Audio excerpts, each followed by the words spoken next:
अध्यक्ष महोदय, मैं आपका सबसे पहले धन्यवाद करना चाहूँगा कि नियम 102 के तहत आज ये जो संकल्प आदरणीय जगत सिंह नेगी जी ने, राजस्व मंत्री जी ने सभा के पटल में रखा है, मैं अपने आप को इसमें सम्मिलित करना चाहूँगा।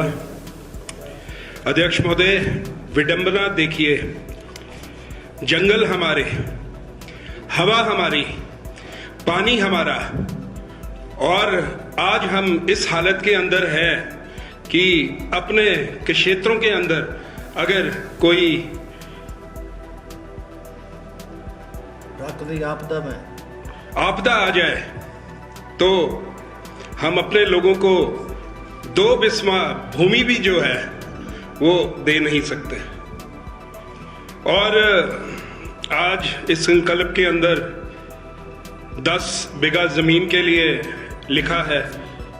मैं बिल्कुल इसके साथ जो है अपने आप को सम्मिलित करता हूं, लेकिन साथ ही में मैं एक चीज बोलना चाहूंगा कि जहां तक मेरे विधानसभा के क्षेत्र की बात है, मैं पहली बार विधायक बन के आया, मैं कुछ ऐसे इलाकों के अंदर गया।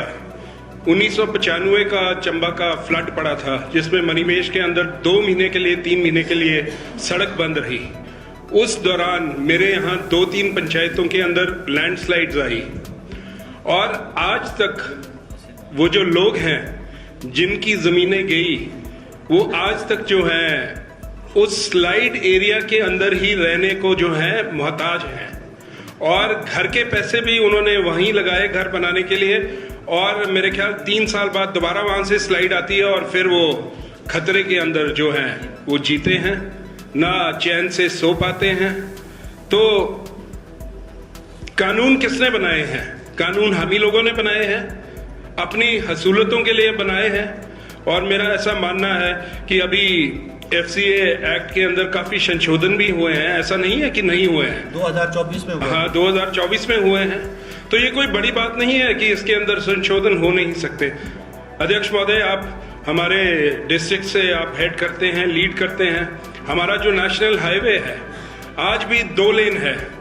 पूरे हिमाचल के अंदर हाईवेज अब 4 लेन बन रहे हैं, हमारा 2 लेन भी पूरा नहीं हुआ, क्योंकि वो जो कांदू से लेके आगे तक जो वाइल्ड लाइफ सेंचुरी आती है, जिससे अभी हमारे सदस्य एक और जगह की वाइल्ड लाइफ सेंचुरी के बारे में बात कर रहे थे, तो आज भी वो वाला हिस्सा जो है सड़क का वो चौड़ा नहीं हो पाया प्रॉपर्ली।